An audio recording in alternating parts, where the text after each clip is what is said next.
It's an incredible schos to be here with all of you this Tisha B'Av afternoon.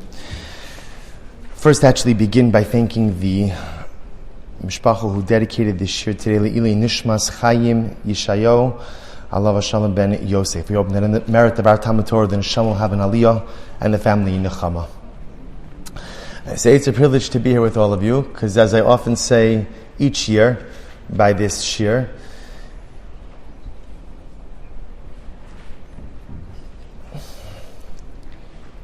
it's been too long as a nation, as Klal Yisrael, that we have to keep observing Tisha B'Av after Tisha B'Av, tragedy after tragedy.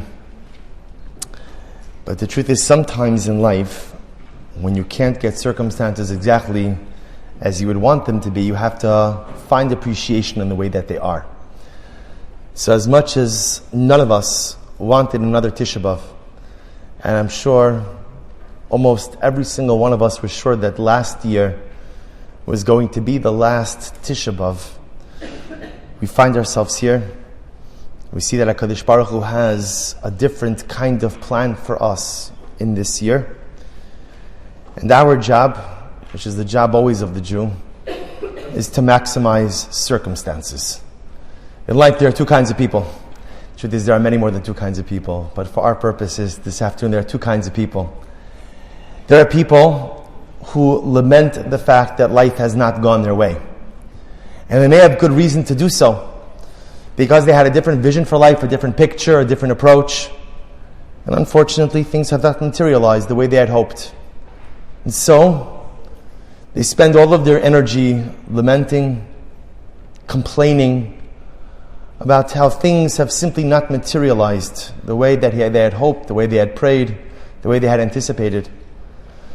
Then there are other kinds of people, and the second group takes that which is, and recognizing that no matter how much you complain, or no matter how upset, disenfranchised, or disillusioned one may be, sometimes things just are what they are. And so my obligation is to maximize those circumstances. And today is a day like that. I think when we were approaching Tisha B'Av, in the week leading up to Tisha B'Av, the focus, of course, as it should be, is very much as there's still time to turn around, there's still time to change things, there's still time to develop this day into something else. And then the day comes. And Tisha B'Av, as we know, has a profound progression. When it first starts, it hits you like a ton of bricks. From the moment that the haunting tune of Eicha begins, a person finds themselves enveloped by 2,000 years of sadness. And as the day continues, if you're a feeling person, and you open your heart and you open your neshama to the enormity of this day, you could almost find yourself paralyzed by grief. Thinking about all of the catastrophes, all of the destruction, all of the tragedies that have befallen our people over the last 2,000 years. It literally is enough to paralyze a person in place. And Chazal gave physical form to this. This is why we don't greet each other on Tisha B'Av, which is so antithetical to a Jew. A Jew is supposed to be happy, a Jew is supposed to be b'simcha. We'll talk about this a little bit later. A Jew is supposed to greet every single person. But yet the halacha tells us on this day that we're not permitted to greet one another. We sit on a low chair. We deprive ourselves of basic physical comforts because we are overwhelmed by the enormity of the day. And I want to tell you something. You don't need to go to a kinnis presentation or to a shir, and Baruch Hashem, we live in an age where there is so much available. All you have to do is take a few moments to retreat into yourself, to be one with your neshama.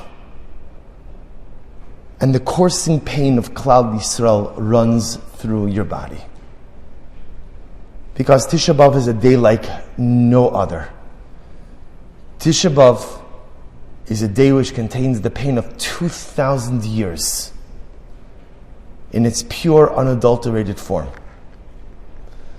But then something amazing happens. The clock strikes 12, metaphorically. Chatzos, midday comes, and everything changes.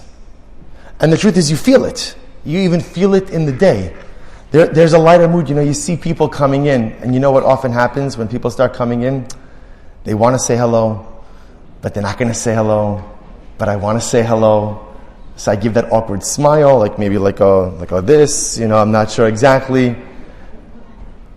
And it's good. That's the way it's supposed to be. At Chatzos, at midday, the nature of the day fundamentally changes. We place the paroches, the curtain, back on the Aron Kodesh. We no longer sit on the ground. And in fact, halacha is filled with many fascinating leniencies, most of which we don't usually incorporate into our halachic practice. But fascinating leniencies like communities that already started to do laundry after midday on Tisha B'Av. Chadei Shamenu Kikedem, right? Imagine such a thing like that. But even if we don't accept it lahalacha, the truth is it tells us about the nature of the switch that happens. There's a switch that's flipped at Chatzos. The pain, it's still there. It's still there. But it changes. The sadness, it's still there. But it changes. I'll tell you something amazing. I've often wondered about this dynamic, about this change. And actually it struck me today during Kinnis. And one of the most beautiful Kinnis, they're all beautiful and moving Kinnis, but one of the Kinnis that we say is B'tzeisi miMitzrayim, B'tzeisi miYerushalayim. We contrast two forms of exodus. When we left Egypt and when we left Yerushalayim. And the Kina goes into great detail describing how when we left Mitzrayim, when we left Egypt, we were filled with such simcha, such happiness, such joy, such promise, such hope for the future. And when we left Yerushalayim, we were so downtrodden. We were so broken. As David HaMelech writes prophetically in Tehillim, Al Naros Bavel, Sham Yashavnu Gam Bachinu B'Zachrenu Es Tzion. When our ancestors were let out of Yerushalayim, and they sat by the banks of the river of Bavel, they began to cry when they remembered Yerushalayim. B'tzeisim miMitzrayim, b'tzeisim Yerushalayim. And that kina does something very important. That kina links the experiences of Pesach together with Tisha B'Av. And you say to yourself, no connection at all. The Baba Rebbe, Zecher Tzaddik V'Kadosh Levracha, the Rebbe who lost virtually his entire family, save one son, in the war, had an interesting minhag. He would always save a piece of his afikomen from Pesach, and he would eat it at the Suda HaMafsekes, the meal before Tisha B'Av. People said, Rebbe, what are you doing? The Rebbe always just said one thing. B'tzeisim miMitzrayim, b'tzeisim Yerushalayim. I take the afikomen that reminds us of when we left Egypt, and I eat it on the eve before Tisha B'Av when we remember leaving Yerushalayim. But there's another connection. And the additional connection is the Pesach Seder itself undergoes a fundamental transition. The entire first part of the Seder is focused on what was, and the second part of the Seder, from the meal, really from benching and on, after benching and on, Kosher Ilyo and on, is focused on what will be. The first part of the Seder is focused on our redemption from Mitzrayim, and the second part of the Seder is focused on Messianic arrival. That Mashiach is going to come. That Geula is not something of the past, but Geula is something of our future. And the difference, it is the same dynamic on Tisha B'Av. The first part of the day is losing yourself in the pain of the past. It's not an intellectual experience. It's not a cognitive experience. It's an emotional, spiritual experience. It's an experience often that is felt without words. And it's an experience that doesn't appeal to some idea, but it's an experience that is totally felt in an enormous and overwhelming tidal wave of emotional pain. And then comes midday, and there's a shift. What's the shift? The shift is I was experiencing all of this pain. And sometimes when you live with too much pain, you lose the ability to see something beautiful in the future. And comes midday of Tisha B'Av, Chatzos, we flip the switch. It's not just about mourning anymore for what was lost. It's about eagerly anticipating and pining for what will be. The second part of Tisha B'Av is when we dust ourselves off, we get back up, we dry our tears, and we figure out how to plan for a better future. Because I think you'll all agree with me, this is the last Tisha B'Av that I ever want to observe. This is the last Tisha B'Av. It's been so many thousands of years of Tisha B'Av. Kadosh Baruch Hu, we say, Dai litzarenu, enough. But as a Jew, I know it's not enough to say enough. I have to do something. So the second part of Tisha B'Av is when we begin to think about and reflect, what can we do to change the tide of Jewish destiny? What can we do as individuals and as a collective to ensure that when we make Havdalah tonight, this will be the last Tisha B'Av of mourning that we will ever experience and ever observe? So I want to share with you something amazing. Take a look at number 1 on your sheet. A Gemara that probably I've quoted many, many times over the course of the Shiurim here on Tisha B'Av afternoon. Amar Rava said, B'sha'a shemachnisin adam ladin omrim lo, after 120, when a person is brought to the Beis Din Shamal, the celestial court, in order to give an accounting for the life that they have led. So you're asked this series of questions. And what are the questions? Nasasa v'nasata be'amuna. Question number 1. Were you honest in your business dealings? It's incredible. It's not our topic for today. But it is startling and amazing that that's the first question. Not, did you use plastic on your Shabbos tablecloth? As important as that is. Did you conduct business honestly? Were you a person who lived with honesty and integrity? Were you a person who treated, and by the way, if you notice, it doesn't just say, were you honest with Jews?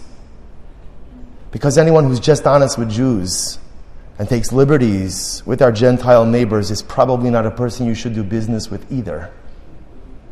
Nasasa benasata be'emuna. Did you conduct yourself honestly?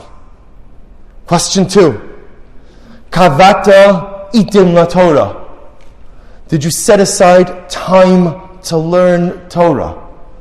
Now, while it's true that most of the commentaries explain that this is a question specifically asked of men, because a man has an obligation each and every day to set aside time to learn.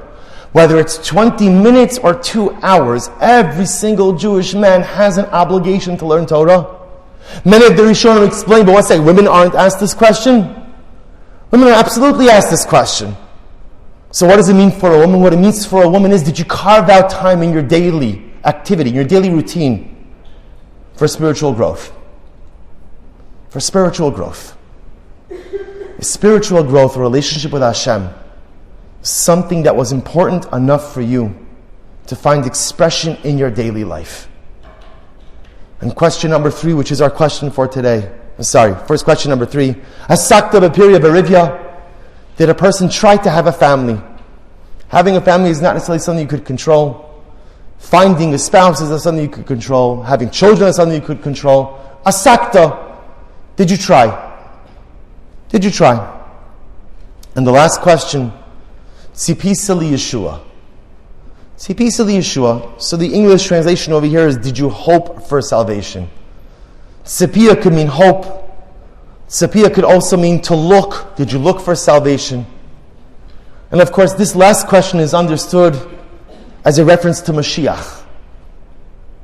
And we normally understand that what it means is, did you live a life of messianic anticipation?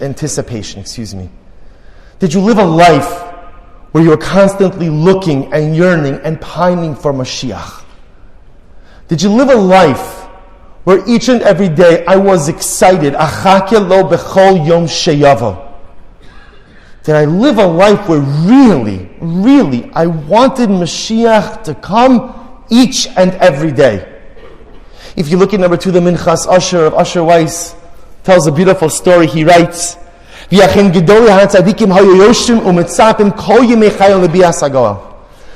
there are many stories of great men, great tzaddikim, who spent their lives waiting for Mashiach. Who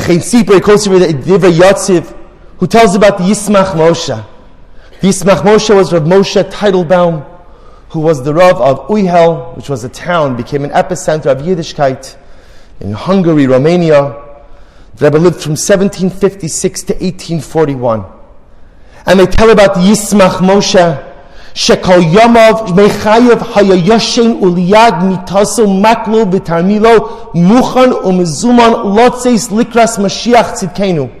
The Yismach Moshe would sleep with his hat and his jacket and his cane right next to his bed, because he wanted to be sure that if Mashiach would come, he would be ready to go.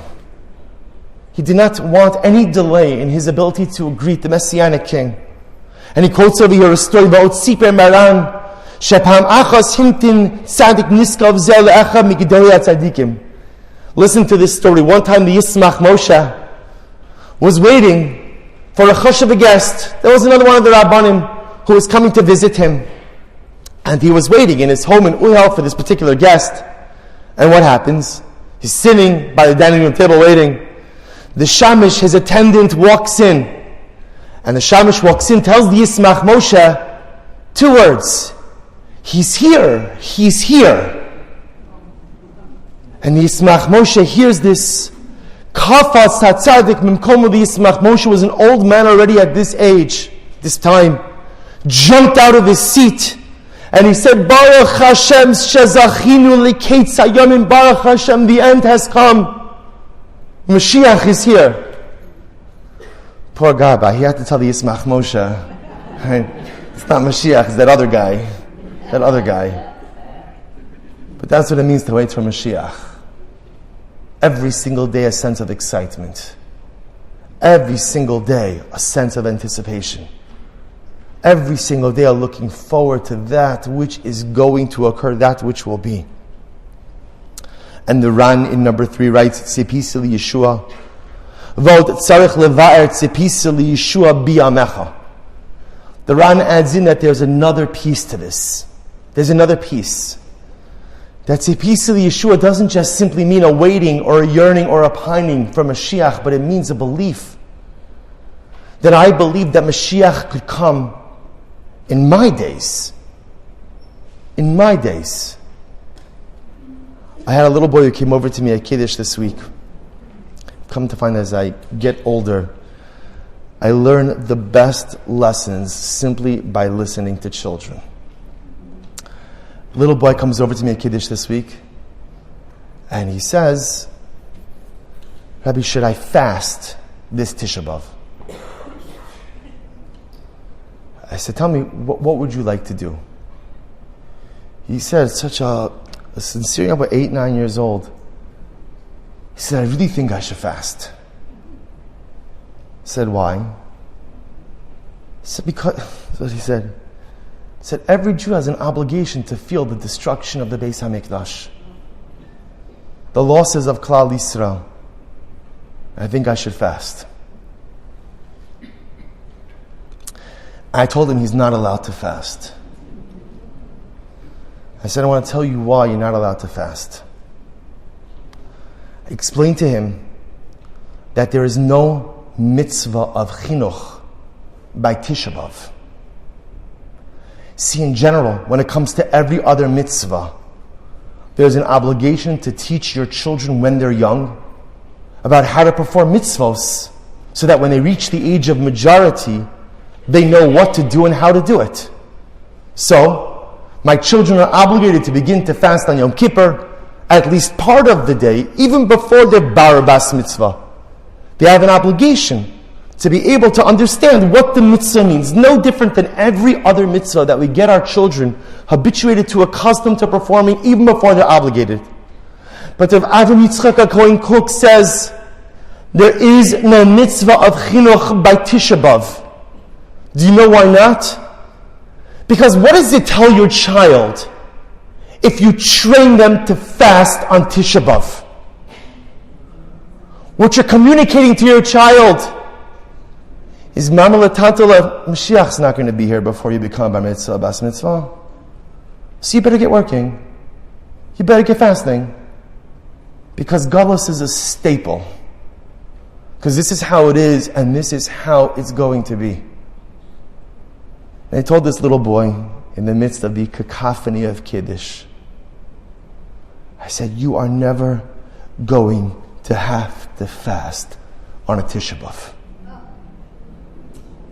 You're not going to have to fast. And you have to believe that with every single shred of your being. This year, maybe we'll have to.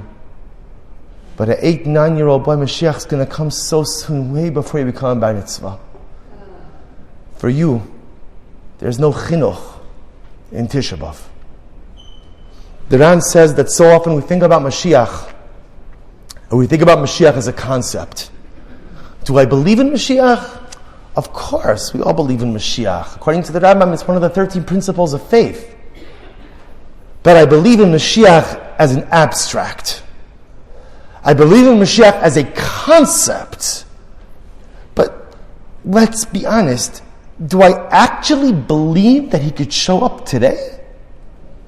Do I actually believe that? Does that actually find expression in my life? And I think the answer very often is no, and not because we lack belief. I think it's often because we can't quite figure it out. What exactly happens when Mashiach comes? What happens with my life? Where do I live? Where do I go? Who's going to sell my house? How am I going to buy a new house? I'm in the middle of a lease. Right? What happens to my job? What happens? So there's so many logistical issues, and we're a people of logistics. There are so many logistical issues that Mashiach brings up that I say to myself, you know what? I guess when Mashiach comes, we'll figure it out. But often it remains as an abstract, not an actual reality.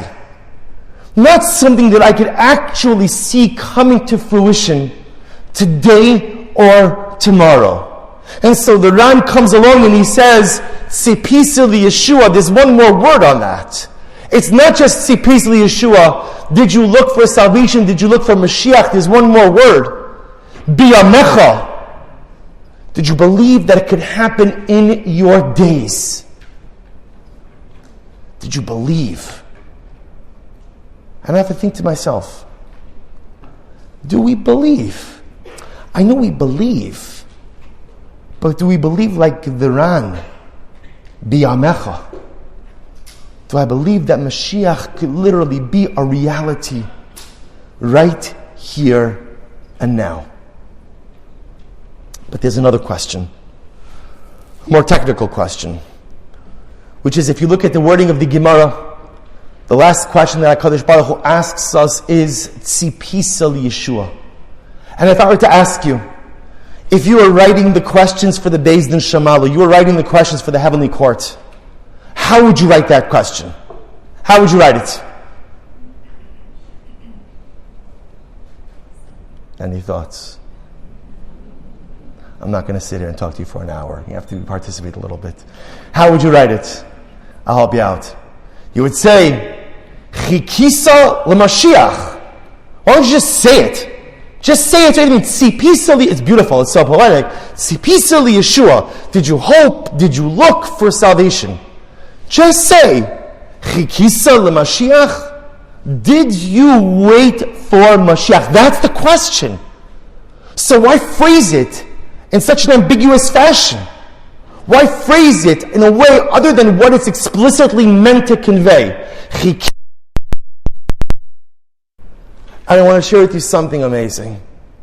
If you take a look at number 4, look at this piece from Likutei Amarim. The Rebbe in Likutei Amarim writes something amazing. He says, Hine, and you'll find this piece, I found this piece to be incredibly validating. If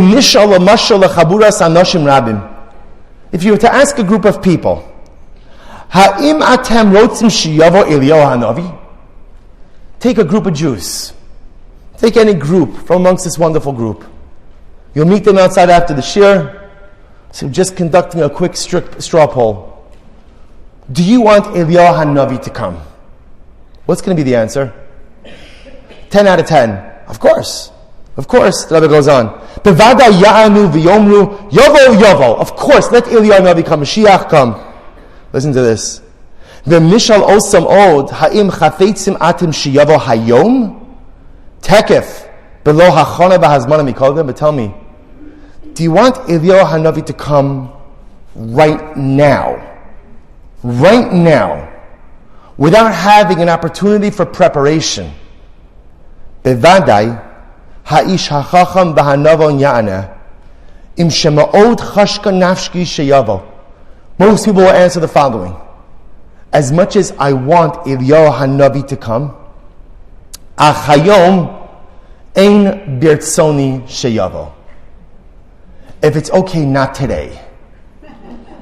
Let's calendar this, right? Let's get it on the schedule, but not today.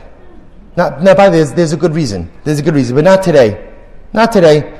Ki halo basar v'dam anochi v'lo malach. I'm just a human being. I'm not a malach. I'm not an angel. V'hineni tzarich lahachin es atzmi lekabel panav. You know, when Eliyahu Hanavi comes, I want to be ready. I want to be ready. There are things that I know that are in a state of disrepair inside of me. There are things that are broken. And the truth is, when Eliyahu Hanavi comes, I want to be in the proper state. I want to be ready. So do I want Eliyahu Hanavi? Absolutely.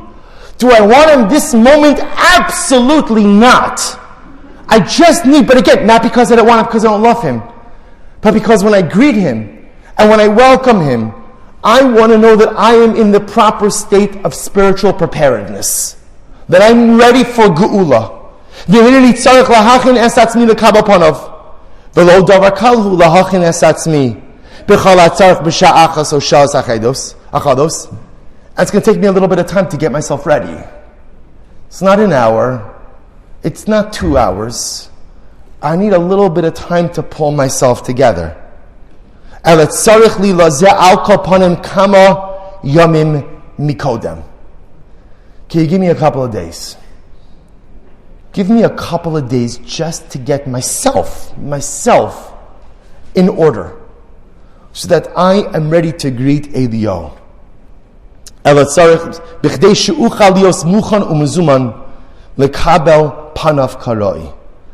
the Rebbe writes, he says, Me'ata. And by the way, I found this to be an incredibly powerful idea. Because the Rebbe is not saying this tongue-in-cheek. He means it. If somebody were to come to you and say, do you want Eliyahu Hanavi? Yes. Do you want him now? I'm going to be honest. I don't want him now. I mean, if I'm being honest, there's stuff that's really broken inside of me. And there's stuff that I want to fix. Because when Eliyahu Hanavi sees me and I see him and I run into his arms, I want it to be a real embrace. And I want it to be proud of me. I want to feel confident standing in front of him. I don't want to be embarrassed about unfinished business. I don't want to be embarrassed about things that are still in a state of disrepair. I want to march out to Mashiach with my head held high. And says the Likutei Amarim, this is the difficult nikud, the difficult challenge of Geula. I want Geula, but if I'm honest, I don't want it right this moment. The Talmud Rebbe takes this idea as well. If you look at number 5, and this is incredible. The Rebbe writes, he says, Pam nis acher harav HaKadosh Abdava mitalna milahachnis la'aricha shulchan atar Listen to this story. One time the Talmud Rebbe was a little bit late coming into his tish, coming into the Hasidim. When he finally sat down, he explained to his Hasidim, Hine ata haya etzli Mashiach ben David goel at tzedek. The Rebbe says, I have to tell you why I was late. I was talking with Mashiach. I was talking with Mashiach, the Rebbe says. Mashiach ben David came to me. So what do you talk about with Mashiach? V'sha'alaso b'fiv, he'im yiskale za'ata v'yigal kvaris b'nei Yisrael megalos ma'amara. Oh, sha'adif sha'od yismamea me'acha sheyesh o neshamos rabos, hatzrichos lovo el tikunam. And Mashiach asked the Talmud Rebbe the following question. I'm conflicted.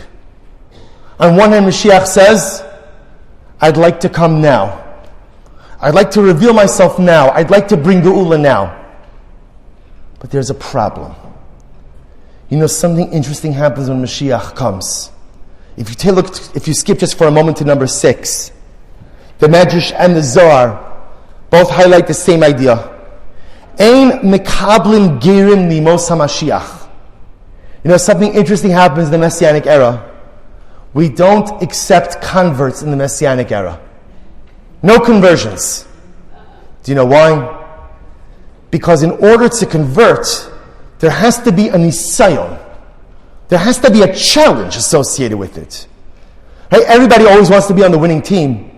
So Mashiach comes, of course, there's going to be droves of people who want to convert. No. Before you become a member of Klal Yisrael, you have to join when things are difficult. You have to join with challenge. In fact, when the first person shows up to convert, we have an interesting process for converts. We do not roll out the welcome mat. In fact, what we say to them is essentially, this is a loose translation, what's the matter with you? What are you doing? Jews haven't cornered the market on God. You can be a righteous Gentile and do a lot less and still find yourself in the good graces of HaKadosh Baruch Hu. Not only that, but we're sechufim, we're persecuted, we're downtrodden, we're despised. So the Gemara says, no gerin, no converts to Mashiach comes. But not only that, do you know what else becomes impossible when Mashiach comes? Tshuva. You can't do tshuva once Mashiach comes. And it's the same idea. Because what's tshuva? Tshuva is the greatest gift that HaKadosh Baruch Hu gave us. The greatest gift, the gift of a do-over. The gift of starting again. The gift of knowing that no matter how bad my mistake is in life, no matter how bad it is, no matter what you do, no sin, no transgression, no aveira is beyond the cathartic effects of tshuva. Tshuva is the greatest thing that HaKadosh Baruch Hu has given you. I could be about tshuva as many times as I need to be throughout just a given day. Forget about a lifetime. But once Mashiach comes, tshuva is no longer an option. And it makes sense. Because tshuva has to be a choice. Tshuva has to be a choice. The reason why tshuva is so powerful and so magnificent and so meaningful, because after I sin and after I make a mistake, I have a choice. I could continue on doing whatever I want, and guess what? The lightning bolt is not going to come out of the heavens and strike me down, because that's not how HaKadosh Baruch Hu works now. So I could continue to sin, continue to do what I want, continue to live whatever lifestyle makes me happy. That's what I could do. Or I could choose to turn my life around. But it requires a choice. But when Mashiach comes, and the presence of HaKadosh Baruch Hu is revealed, and all of mankind sees in an irrefutable way that HaKadosh Baruch Hu runs the world and Rebbe Shalom drives everything in this universe, there's no tshuva. Isn't that overwhelming? In the Messianic era, there are no gerim, there are no converts, and you cannot become a Baal Tshuva. You cannot make amends for your mistakes. Essentially, Mashiach comes, you're locked in. Whatever you got, you got. Whatever mitzvos, whatever averos, and the tragedy is whatever averos that you did not take care of before Mashiach came, that's it. You can't do anything about them anymore for all eternity. They're locked in. Overwhelming. Overwhelming. So the Talmud Rebbe says, Mashiach came to my study, and Mashiach asked me, Talmud Rebbe, what should I do? Here are the choices. I'm ready to come now. I'm ready to come now. I'm ready to bring the Geula. But here's the problem. Says Mashiach, if I come now, what about all of the precious Jews who haven't yet done tshuva? What about all of the precious neshamas who have unfinished business, who have to right the wrongs, who have to fix that which is broken, who have to correct the things that requires attention? What about all of those Jews? They're going to be locked in without the ability to do tshuva. So can you imagine this? Mashiach is asking the Talmud Rebbe for his opinion. The Rebbe thinks about this and listen to what he writes. Va'anisilo, in number 5, 4 lines down the middle of the line. Va'anisilo. Talmud Rebbe writes, I answered Mashiach, Shelada'ati, Achein yesh lerachim al elu haneshamas. Talmud Rebbe said, Mashiach, don't come. Don't come. It is better for you to delay your arrival and allow those people who need to do tshuva to do their tshuva. Better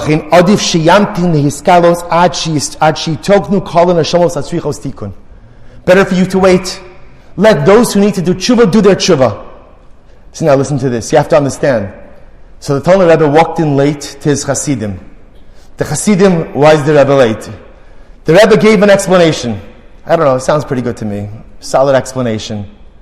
So listen to what happened. One of the Hasidim spoke up. One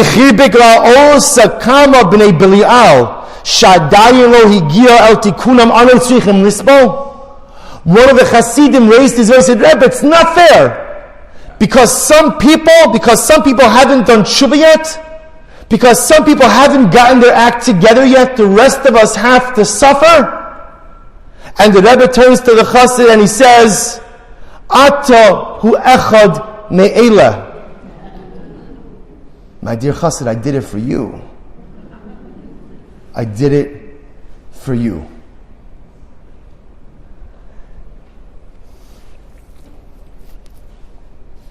And I think this story, together with Likutei Amarim, gives us a different perspective.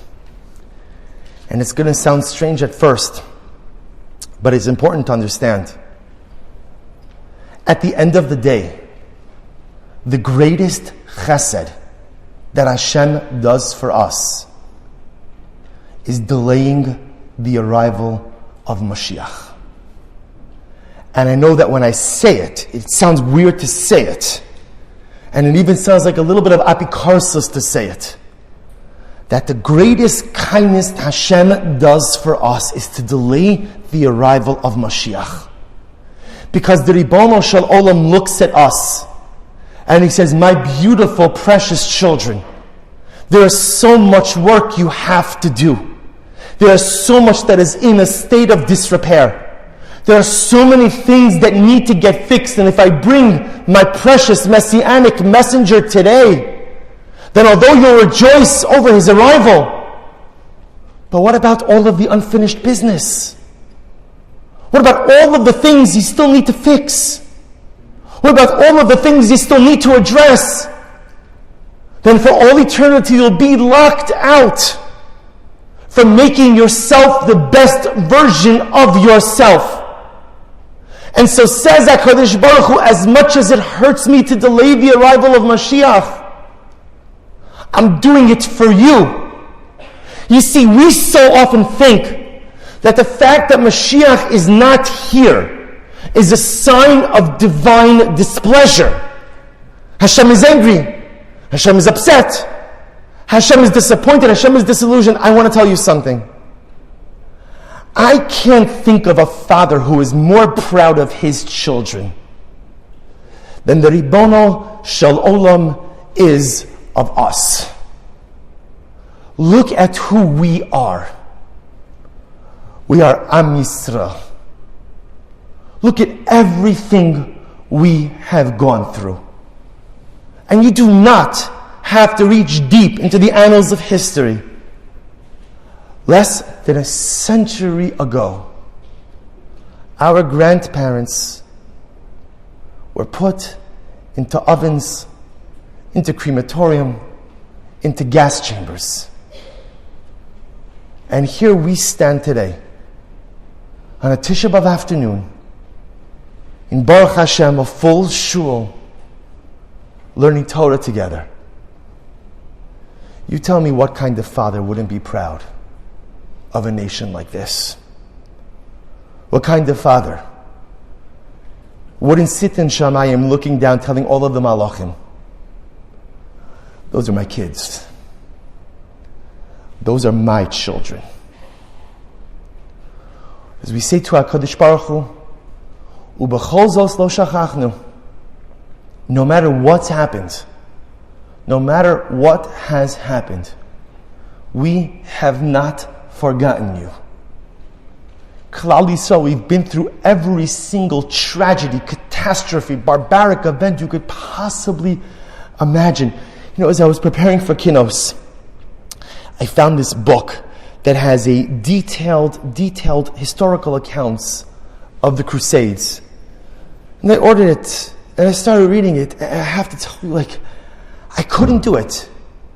I couldn't do it. I couldn't get through it. I couldn't get through it. It was too gruesome. It was too barbaric. It was too overwhelming. That's what we've been through. But despite all of that, we're here. Despite all of that, we cling to HaKadosh Baruch Hu. So we think that Mashiach's non-arrival is because he's angry, because he's upset, because he's disillusioned. And I don't think that's true. I think Mashiach is not here because HaKadosh Baruch Hu wants to give us a chance to get the necessary work done before the doors close forever. Because as beautiful as Mashiach is, once he comes, any unfinished business remains unfinished. And that's the pshat in the Gemara. You see, the fourth question that we're asked after 120 is not chikisa l'Mashiach. Because you know what chikisa l'Mashiach, you know what that sounds like? You know what that sounds like? Sitting by the windowsill. Chikisa l'Mashiach. Just waiting. I'm waiting. HaKadosh Baruch Hu doesn't want me. A Jew doesn't wait.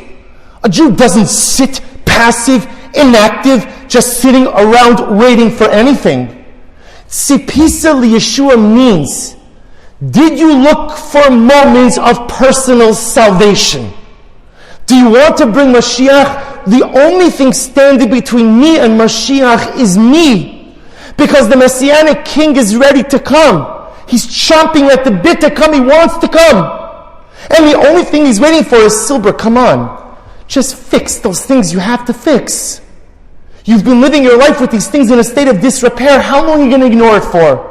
I'm ready to come, but if I come, then you never get the opportunity to fix that which is broken inside of you. If I come, then forever, you will remain an incomplete product. But if I do the work I have to do now, Tzipisa Yeshua, look for moments of personal salvation. And what's personal salvation? To be honest with myself and to ask myself, what's broken inside of me? And we all have broken stuff inside of us. We all do. Some of us are acutely aware of that which is broken, and some of us do a masterful job of just pushing it to the deepest recesses of our subconscious. But no matter how much I try to run from my broken kite, it's always there. And failure to address it is the one thing that's standing between Klal Yisrael and Mashiach. See, we often talk about what do we need to do to bring Mashiach. And we talk about anything and everything except the real work. The real work to bring Mashiach is getting my personal work done. Fixing that which is broken inside of me. Because then once I do that, then Mashiach ultimately feels confident that he could come and that his arrival won't put me at a disadvantage. Because to be honest, if Eliyahu Hanavi were to come through the doors right now and announce the arrival of Mashiach, most of us would be at a tremendous disadvantage. Because that would mean the stuff that I have to work on can no longer be sorted out. The only thing standing between us and Geula is us.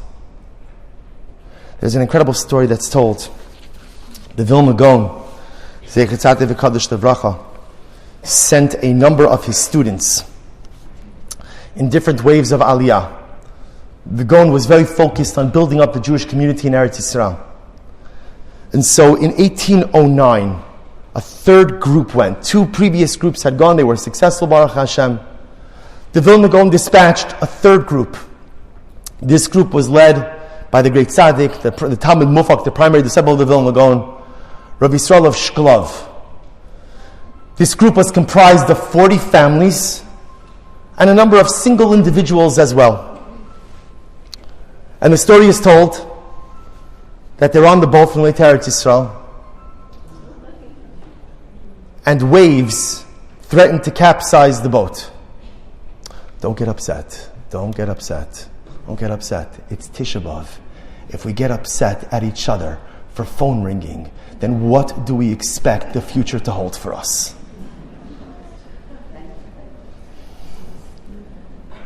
They're on the boat. They're on the boat. And literally again, the waves are so huge, threatening to capsize the boat. And Rabbi Yisrael of Shklov, having no idea what to do, figures we're going to borrow a strategy from Sefer Yonah. And he tells all of the people from the boat to gather below deck. And he said, a storm like this, which is such an aberration, a storm like this, which is so out of the norm, perhaps it's because of the misdeeds of someone here. So let's gather together, and everyone should confess their averos. So I want to read to you the eyewitness account from this story. Everyone waited for someone in the crowd to be the first to confess his sins.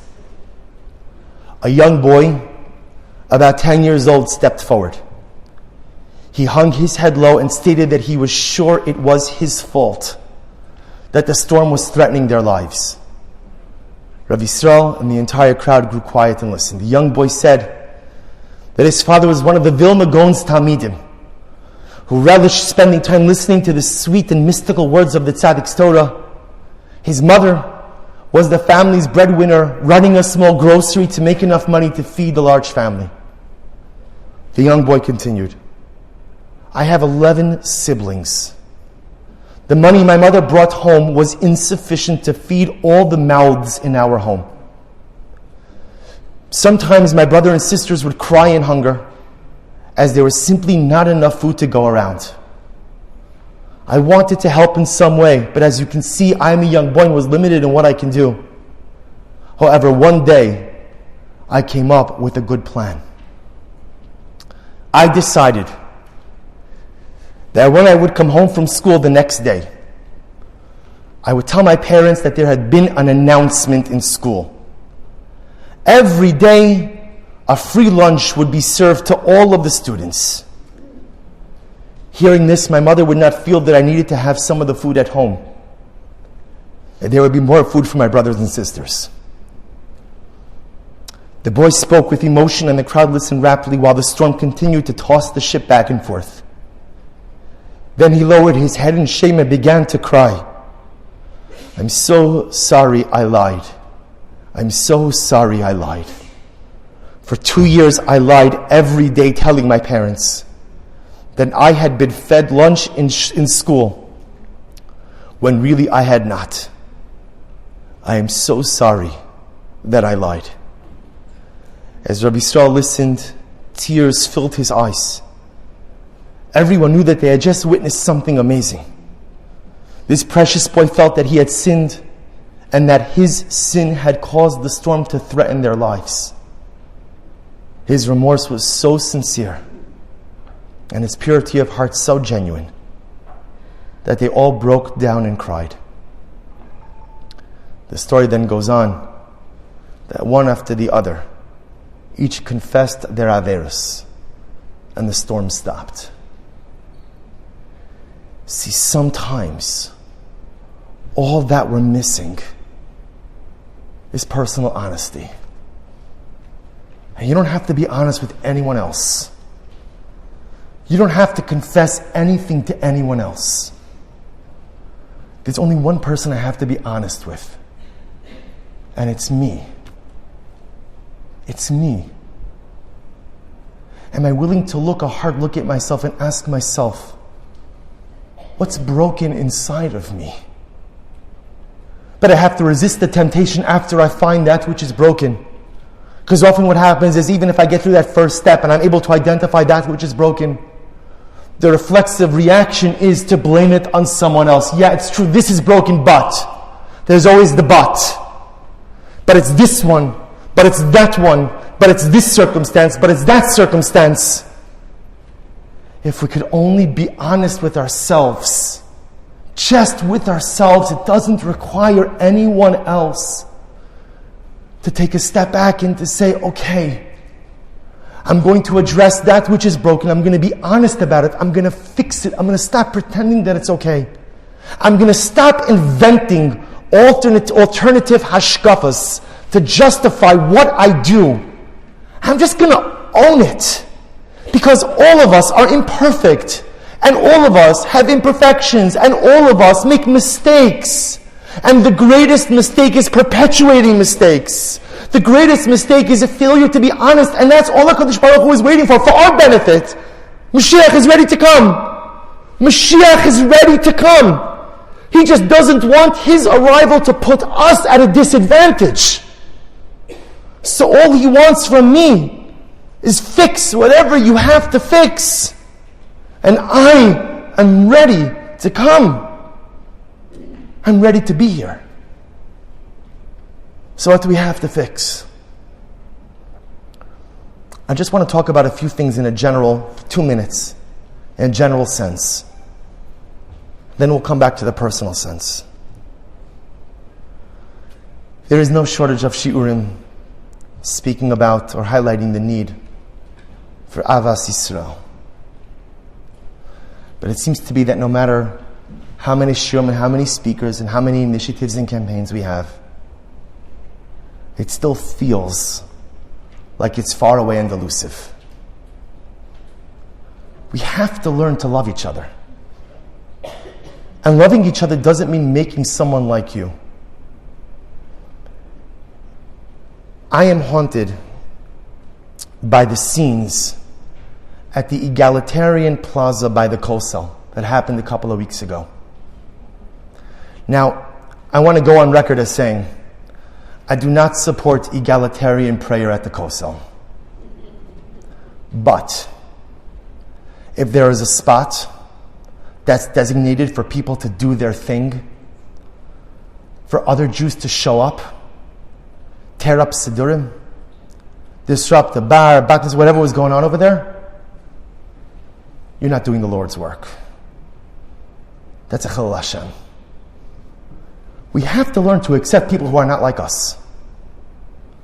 We have to learn to reach out to people who are not like us. And I don't mean, you should reach out to your non-frum coworker, invite them over to Shabbos, you can make them frum.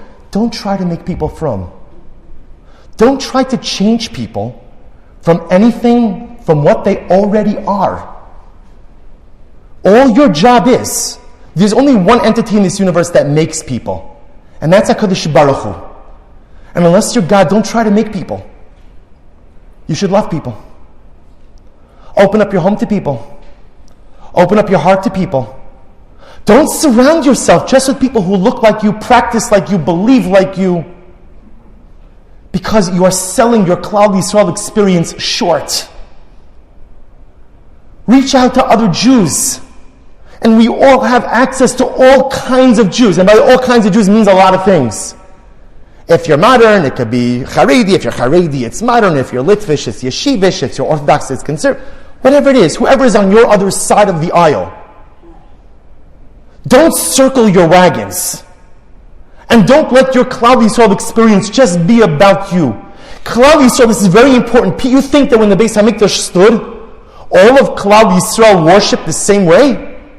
You think everybody was like, I don't know, modern yeshivish? You think everybody was the same way?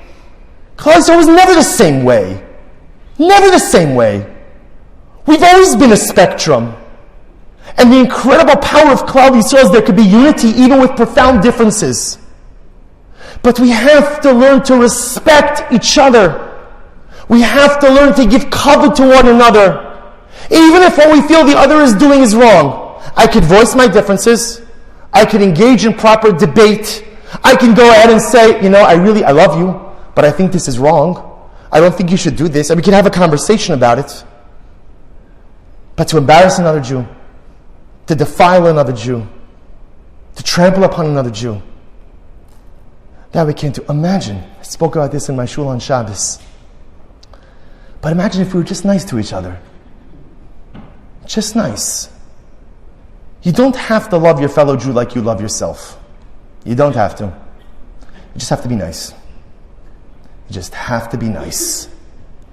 If Klal Yisrael were nice to each other, imagine what the world would look like.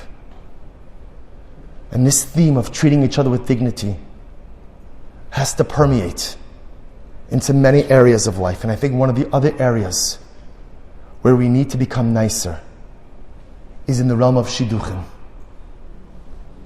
Everybody talks about the shidduch crisis. I'm not talking about the shidduch crisis. And I was actually even reticent to bring this up. I'm just talking about bein adam lechavero. Bein adam lechavero. I had a mother who called me up this week in tears. She said that her daughter was read to a particular boy, and the boy's mother said, "Oh, we have a stack of resumes. Stack of resumes.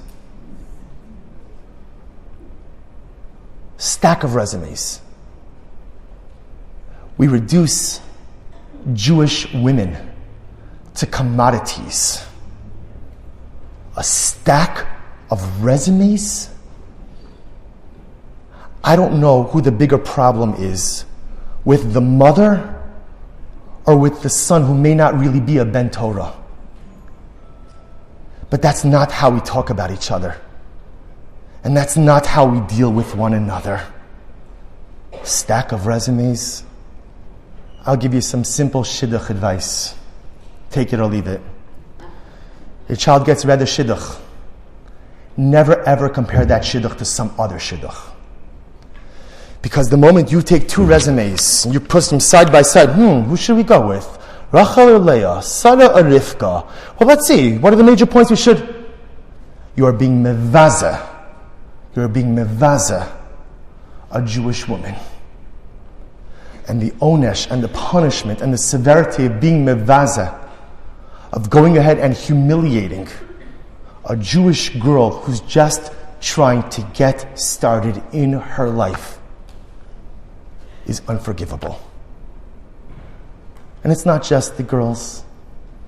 Someone told me of another story of a young man, wonderful Ben Torah, wonderful young man, doing very well in yeshiva, comes from a divorced home. And he met with the shadchan and he said to the shadchan, I know I'm going to have a difficult time in shidduchim. When did we become such elitists? Do you know, I want to tell you something? Go back enough in anyone's family tree. Oh, I guarantee you're going to find something. Something. A boy who's poring over a Gemara day and night, who's a mevakesh, who is someone who wants to be closer to Hashem, and this young boy just starting out has to be robbed of all idealism because something happened with his parents. Something happened with his parents. Where do we have the chutzpah to stand in judgment of people? Where do we have the chutzpah to tell a young man that he's worth less because his parents' marriage didn't work out? Where do we get the chutzpah to demand a picture of a young woman with her shidduch resume? Shmiras einayim, shmiras einayim, shmiras einayim. But pictures circulating everywhere. When did we become like this? When did we become like this? And I know it's not the normal story.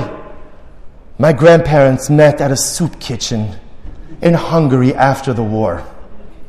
My grandfather was running the soup kitchen. He was 28. My grandmother was 18 years old. And I bet their conversation went something like this. Your whole family was murdered.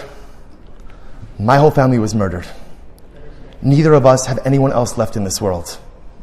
You know what? Let's try to rebuild.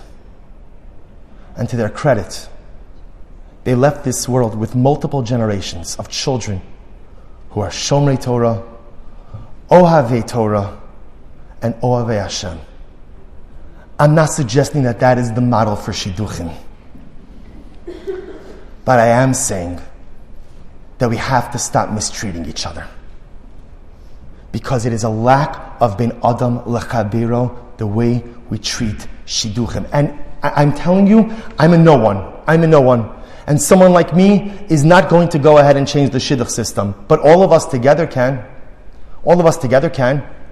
If we stop, and somebody's got to do it. If we stop doing this, if we stop eviscerating each other, if we stop mistreating each other, if we stop judging one another, if we stop looking down on other Jews because of something we perceive that makes them less, that's something we can fix. How do you think HaKadosh Baruch Hu looks at it when he sees these shidduchim being arranged? How do you think he thinks about it? And he's thinking, that's a good one. That's a good one. Totally right. That guy, he learned for 2 years, 3 years, 1.5 years, this. How do you think HaKadosh Baruch Hu looks at it? Well, all of us know, maybe not all of us know, some of us know what it's like when you hear someone speak not nicely about your child. So when we are mevazeh one another, when we disrespect each other in the realm of shidduchim, then ultimately we're speaking ill of HaKadosh Baruch Hu's children. And when you speak ill of HaKadosh Baruch Hu's children, the Ribono Shel Olam puts his head in his hands and cries. He says, what are they doing to each other? The world eats them up and spits them out. The world destroys them. The world does all of this. And look what they do to each other. Do you know how many hearts are broken within Klal Yisrael every single day? Because of a dysfunctional shidduch system. And by the way, there's no dysfunctional shidduch system. There's just dysfunctional Jews. Dysfunctional Jews who really go about things in the wrong way. You get a shidduch suggested. You look at the boy, you look at the girl, you ask the midos. People can't control their families. They can't control where they come from or who they're born to or where they live. They can't control those things. How dare we stand in judgment of another Jew and hide behind some type of shidduch code? It's Tisha B'Av. It's Tisha B'Av. Are we ready to be done with galus? Are we ready? Are we ready to? I'm not even going to take a show of hands. But are we ready? We're ready. We're ready. How much more of this can we take? Another war unfolding now in Eretz Yisrael. Hopefully again a ceasefire brokered. Always something. How much longer? How much longer? And what we learn from the Talmud Rebbe, what we learn from the Likutei Amarim, what we learn from that little boy on the boat, Rabbi Yisrael of Shklov, is all we have to do is fix that which is broken inside of us. So let us make a Kabbalah. Here's what I'm asking of all of us. All of us. Don't just come to a shir on Tisha B'Av because it's in between videos, right? So I'll chap a shir, get a video, pass the day. You come to a shir on Tisha B'Av because I want to change. I want to do something different. So let's do something different. Let's work on our Avas Yisrael. Not to change people, Not to make someone from. Don't try to change people. Just love people. Figure out someone who you can make an outreach to, someone who you can connect with, just to forge even a cordial, superficial relationship. That's all. Someone to say shalom aleichem and hello. Someone you could get a cup of coffee with. Someone you could invite over for a Shabbos meal. Simple, nothing big. But just forge that meaningful relationship together. That's number one. Number two, for those who are in the parsha of Shidduchim, or those who are involved in Shidduchim or Shadchanim, stop eviscerating one another. Stop standing in judgment of other Jews. Let's do things differently. Let's chas v'shalom never make a Jewish girl feel like a commodity. Never make a Jewish boy feel like he doesn't measure up because of some external circumstance. Let's do what we can, each of us in our own way, to change the paradigm. And number three, let's each find the courage to find something broken within ourselves. Not 5 things, not 3 things, 1 thing. I'm going to ask you, it's 4:08. Wow, it's late. The fast is over. About 4.5 hours. Before you make Havdalah tonight, spend the time. Identify for yourself that broken thing that you are going to correct. Identify it. Make your plan to fix it. And no later than tomorrow, begin to execute. Because if each of us does that, begins to fix the things that are broken inside of us, then Amir Tzah Hashem, Mashiach will have no choice but to come. He's waiting for us. He doesn't want to disadvantage us.